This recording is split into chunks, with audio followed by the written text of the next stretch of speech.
The sponsoring organizations, the Department of Journalism and Mass Communications and the Iowa State University Lectures Committee apologizes for this inconvenience. Dr. Lowry, who is chairman of the Lectures Committee, has been trying all afternoon to get a larger room, but it has turned out to be impossible. There are, however, some places here where other persons may be seated if you would like to do so. Mr. Stone would like to offer his apologies too, although he has no responsibility for this, but he feels that people are nice enough to come that there ought to be some way that you could be seated, but it has turned out to be impossible. Yes, there's still room on the floor.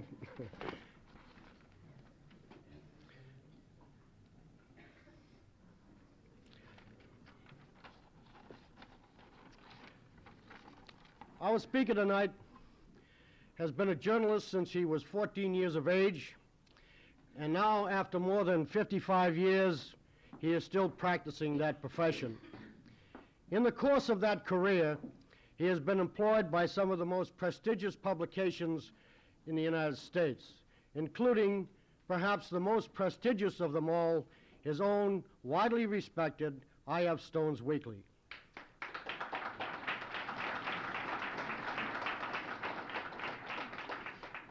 Mr. Stone began publication of his newsletter from Washington, D.C.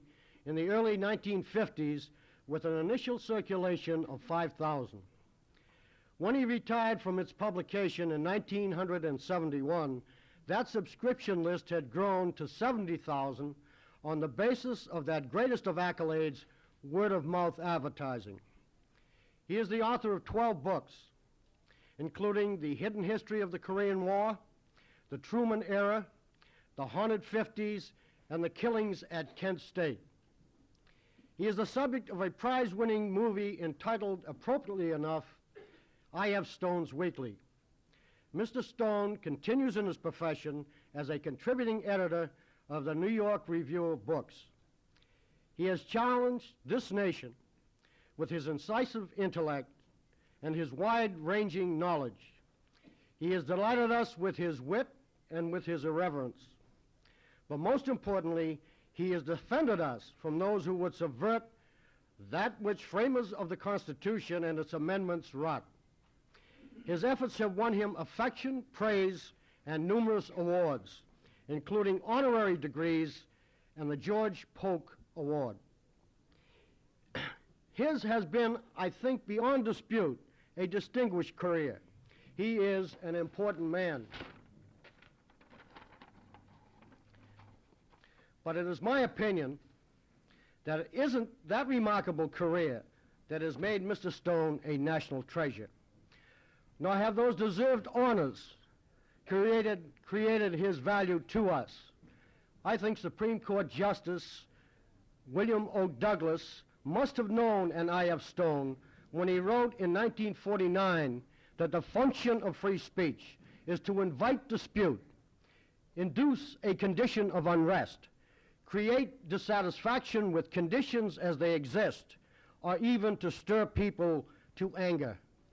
Mr. Justice Douglas was stating, of course, the obvious, that bland speech in support of the status quo needs no constitutional protection, but then it deserves none. Our speaker tonight is clearly deserving. Indeed, I am certain that the First Amendment was written with I.F. Stone in mind, and that the people of these United States have been the beneficiaries. Mr. Stone, I think, is an important man for that reason. It is my pleasure, indeed, to introduce to you Mr. I.F. Stone.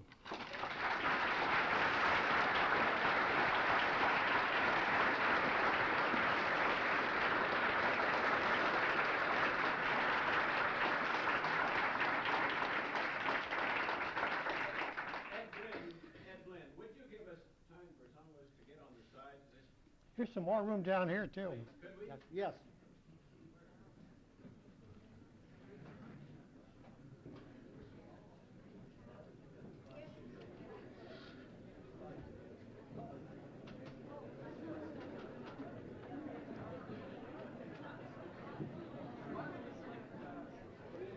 Here's an extra chair for a lady that needs it.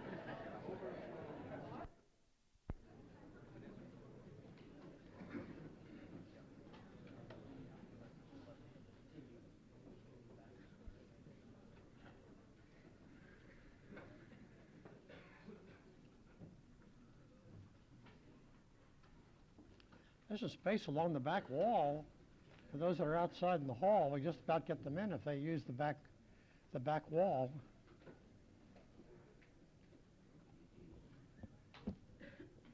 There's space along the back wall that would take care of those still left out in the hall. Okay? I think you should have all gone to a good movie instead. After Dr. Blynn's glowing introduction, I feel more than ever like an unmitigated fraud.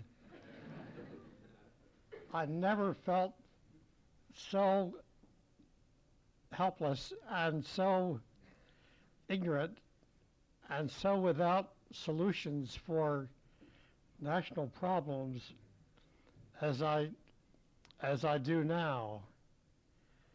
So I can't provide any great answers, but I think perhaps I could say a few things that would at least set out the questions and the dimensions of the questions, and then perhaps we could have a good discussion afterwards. I'm supposed to discuss the Carter administration and the pros and the cons, and I must also confess to a constitutional weakness that makes it difficult for me to be quite as objective as I should be, and that is I have a weakness for the underdog, and poor Carter has gotten to be the underdog. And the press tends to move in waves like sheep, if I may say so, without meaning to insult any agricultural product of the Middle West. And right now, the trend is to walk all over Carter, with some justification, I must say, but also we establish a president and surround him with a multitude of checks and balances and restrictions, and we watch him like a hawk. And then we expect miracles from the presidency with its limited powers. So I don't want to stand here and do an easy attack on Carter for the fact that he is neither Leonardo da Vinci nor Jesus Christ. But in all honesty, we have to, I think, consider the things that happened in the campaign that have turned out to Carter's detriment. In the first place, there was nothing wrong about his being an agro-businessman and a moderate conservative. But there was a lot wrong in claiming to be a barefoot boy populist who'd been out in the fields picking cotton with the pickaninnies, as he pictured it, and some kind of a great flaming liberal.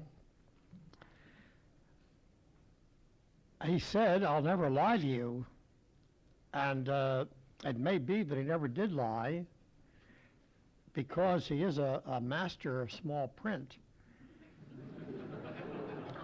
And undoubtedly his defenders could find for almost every promise an equal, what the physicists would call an equal particle of antimatter, and moving in exactly the opposite direction in a completely different political universe. But if he had been floating a new commercial product on the basis of the same kind of claims, I think the Federal Trade Commission would have had a case for false advertising and misrepresentation. He seems to me at the moment And of course, his term in office is not over, and many things yet can happen, and men do change. But so far, he seems like, both in a good and a bad respect, a continuation of the Nixon-Ford administration and years. He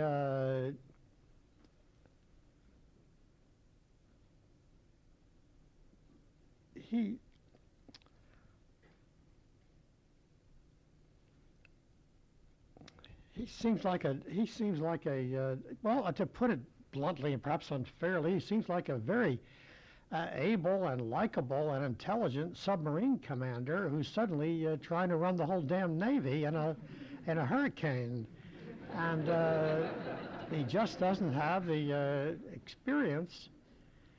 And there's some other things lacking. You know, under Nixon, we had Billy Graham in the outer office. And with Carter's election, we sort of got ourselves a Billy Graham in the inner office. And Billy Grahamism isn't much of an answer, I think, to anything except obtaining endowments for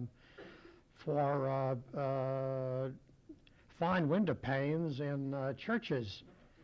You know, there are two main trends, it seems to me, in American Protestantism, and one of them is this wonderful tradition of social gospel that has played so progressive a role in our history and produced so many fine men.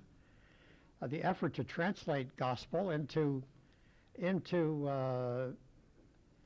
direct terms that were applicable to agonizing social questions. And the other, of course, the easy one, the other trend, and it's in all the churches and all the religions, is to repeat the generalities and make them as innocuous as possible so they'll never offend any rich parishioner or anybody about to die making his will and about to leave a large endowment anywhere. And Carter seems to think that these banal moralisms can somehow provide a substitute for leadership and inspiration in a very complicated world. And as if he had a wonderful time leading that Baptist Bible class in Plains, but the same exhortations are not good enough for national leadership or international leadership. He just doesn't have it. You know, when you knew Franklin D. Roosevelt, there were many things to be disappointed in, and many compromises, and many tricks and turns because he was a master politician. But one thing you knew, and one thing was unmistakable, and that was greatness. And there hasn't been anybody in Washington since like that. Wilson had it, and Lincoln had it, of course. Jackson had some of it, Jefferson and Washington. And it's a great quality. And of course, Carter's trying to avoid having oversold so many things in the campaign. He began with that very uninspired and uninspiring and dull and banal inaugural address to try to downplay all kinds of expectations and sort of sell us an impotent and invisible presidency from which nothing can be expected. And certainly the president is not a dictator and his powers are limited, but there's no substitute for national leadership and national inspiration in a troubled time, and it doesn't have to be meretricious, but it has to lift men's hearts, and it has to provide a vision. And that's missing. It's missing in his very tones. He doesn't seem to have the capacity to inspire. His programs are so complicated, It's very hard to sell a program and build up popular support for it unless it's tangible and simple enough to be understood. And frankly, I don't understand the energy program, and I don't understand the welfare program. And they seem very Rube Goldbergian, highly intricate mechanisms whose only virtue is that they keep both supporters and oppositionists confused as to just exactly what the goddamn mechanism means and where the hell it's going. And it's part of his problem with Congress. There's certain things that the president is doing that have to be supported. There's certain national tasks on which we have to mobilize support for him. A thing like the Panama Canal Treaty, which goes back to the Nixon and Ford years, is an essential correction of an old grievance among our Latin American neighbors. And some fundamental things have to be done about inflation, about the SALT talks, about the Middle East, and the president moves in part in a good direction. And these are things that call for thoughtful consideration and not for loose and easy denunciation. But I think to really understand what's happening, we have to look at the context that makes it very difficult for national leadership. And I'd like to touch on those as I see them, and God knows I'm as ignorant as everybody else is, but I'd like to touch on a few large aspects of the picture, and one of them is this problem of inflation. There's one great difference with very serious political consequences between the situation that Roosevelt faced in the Great Depression of the 30s and that Carter and other world leaders face today. And that is that in the 30s, we were faced with a precipitous decline in world prices and a tremendous worldwide deflation. And the job and the cost of putting people to work and feeding the hungry fit very nicely in the economic necessity of restoring a profitable price level for farmers and for businessmen. So that while the country still had to be hauled kicking and screaming toward necessary solutions, and 95% of the press was against Roosevelt, and the American Liberty League was spreading a lot of damn nonsense, still it was relatively easy to cut loose from the gold standard, to spend, to create jobs, to do the compassionate thing, and it had the good effect of putting agriculture and business back on its feet. Today, however, we have a worldwide inflation, and it's a really dreadful problem with dreadful political potentialities. You know, it was the great inflation of the middle 20s that I think is more responsible than any other factor for the rise of Hitlerism in Germany. The difficulties of dealing with inflation bear a major part of the causation for the kind of terrible dictatorships we see in parts of the third world and in Latin America. For example, in Argentina, where a whole generation of intellectuals is being destroyed in the most cruel, barbarous, and bloody fashion. Inflation is in the background of it. So it's very hard to deal with it without a lot of sacrifices. You can't deal with it by spending. In the 30s, we had all the easy answers provided by John Maynard Keynes, pump priming and of getting away from annual balanced budgets. But the other side of Keynes, as I understand it, and I'm very far from being an expert on economics, the other side of Keynes was that while we would unbalance the budget in depressions to put people to work and restore a healthy volume of business activity, that in good times we would tax and get a government surplus, not only balance the budget, but get a surplus of revenues to put aside for the hard times, just as we talk about an ever-normal granary and putting aside wheat and corn for times of famine, an idea that is no more modern than Joseph in the Bible, but still very necessary. And this is what we never did.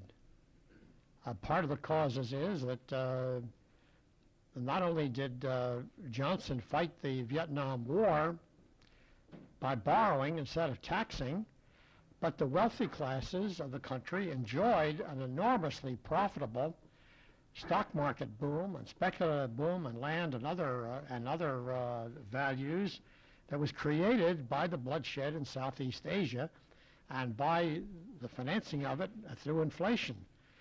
And then when Nixon came in, it's hard to know what to do, but there is a liberal answer and there's a conservative answer, and we had a right at least to expect a conservative answer from Nixon. But with Nixon, we got the largest peacetime deficits in history. And of course, one reason why the Nixon administration was awash and all those $100 bills is very simple. Instead of taxing the rich to balance the budget, he handed out all kinds of tax privileges to them, and in return collected a lot of quotation mark campaign funds as a reward for holding down their taxes. And that story's never been fully told, but it's quite apparent. So that added to the inflation. And now we have quite a mess to deal with. It was very good, I thought, to see the House yesterday reject this new farm bill.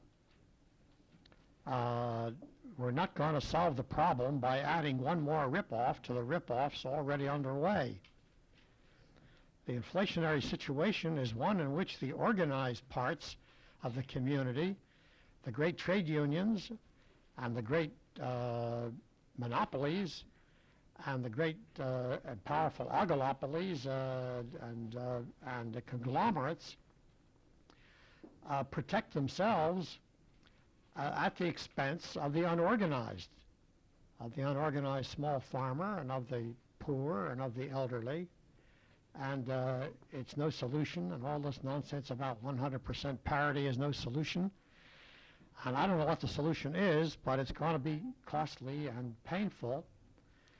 And it has to be done, and everybody would like to do it at the other person's expense. Aristotle said that basically politics was a struggle between the rich and the poor. And it remains as true today as it was 2,500 years ago. And you look behind almost every issue, and the question is who's going to pay and who's going to benefit. And of course, in the Great Depression years, Herbert Hoover and the wealthy wanted to solve the problem by putting the burden on the poor and the helpless, and letting nature have its course in the shape of farm foreclosures in the Middle West and unemployment and hunger until the wages of labor were so beaten down and the prospects of big profits so attractive that even the most timid capitalist would begin to invest again. Certainly there's an awful lot of structural rigidities that have to be dealt with. The cliches about free enterprise and free market do not fit the situation. There are elements of free enterprise in our society, and there are elements of free market in the economy. But there are massive areas in which economic power is so highly concentrated that powerful industries can buttress themselves against the free market. The very fact that American steel companies have been able to push up their prices at a time when they're not efficient enough to deal with their foreign competitors, and when the market is dwindling, is a sign of this kind of rigidity and this kind of protectionism. And we have to have some way of handling the difficulties without adding to the terrible miseries of the inner city, which kind of explode into social and racial warfare. It's very hard. A president's power to act is limited by people's power to understand. Of course, part of his job really is to be a teacher and help people to understand the real problems instead of just indulging in easy or soporific rhetoric. But it's very hard to get a majority. See, if you look at the facts, you see that the country is pretty much divided between haves and have-nots. And those that have got it are afraid to let go and share with those that don't. If you look at the statistics, you will see that white middle-class adults are enjoying full employment. I mean, if full employment is to be defined as a 4% margin of unemployment, then it's interesting to notice that the unemployment for white middle-class males is about 3.5%. And this explains why the Sunday papers in New York and elsewhere are full of advertising for all kinds of skilled help, which is still very hard to get and in short supply. So from the standpoint of one segment of the population, everything is going along pretty well. And they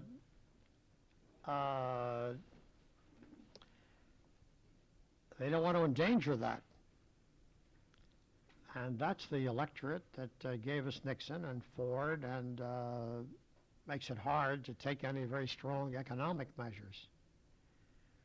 On top of that, there is a very, very serious racial split that's in some ways more serious than ever. We have, by equal opportunity measures, essentially bought off the potential leadership of the blacks and Chicanos by making enough room for them in the middle, and even symbolically in the upper echelons of management and government, to buy off a potential revolutionary element and leave the masses leaderless and even more hopeless. In the long run, it's not a good enough strategy. It's hard enough to preserve sympathy for the poor among the rich when they're our own or their own kind. You know, I was very encouraged the other day. I picked up Herbert Spencer's Man on the State. It's a forgotten classic of late Victorian laissez-faire economics and pseudo-philosophy. And his picture of the London poor in the 1870s, 1860s, sounds like a white racist picture of the black poor in the inner city today. All these, Disraeli spoke of two races of Englishmen, the poor and the rich, essentially. And this picture of these families that were broken up, and the husband didn't stay with the family, and the children didn't have any fathers, and all they wanted to do was drink, and they didn't have any ambition, and no get up and get. It was really very encouraging. I thought, my God, if a foremost English philosopher in the middle of the of the last century could be so blind to the realities of the social conflict in dealing with his own people. Maybe this can help us to be a little more encouraged about the problems we face in our own society. And it would be very false to paint a wholly black picture. You know, the planet is just full of racism. And if you can see the difficulties right now in India over the effort to make a reality of the constitutional protections that Gandhi wrote into the Constitution for the so-called untouchables, you can understand the full dimensions of the problem.